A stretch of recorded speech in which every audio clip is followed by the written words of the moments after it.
Kumama thangko hai kau palau ne contestant number 11 JENLUMEI KAMEI. Contestant number 11 se kau thok chage JENLUMEI KAMEI.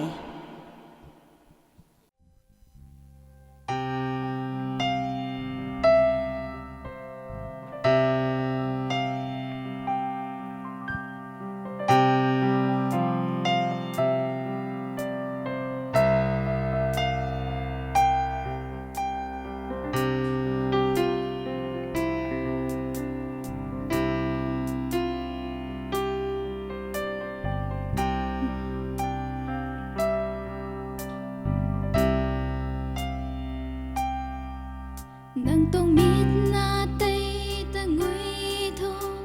phai bấm ka lai bak na kai pa na khana ti puni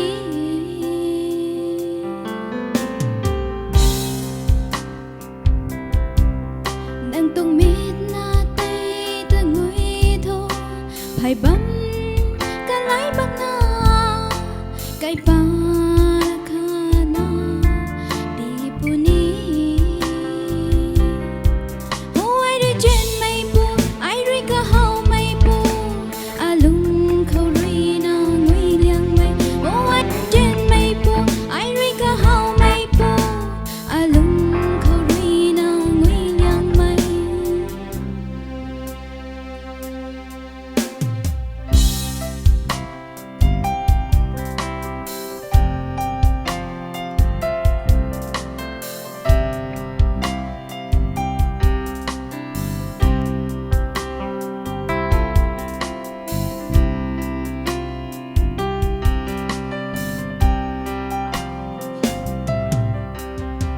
Asam ngày mai hay cả quam la wo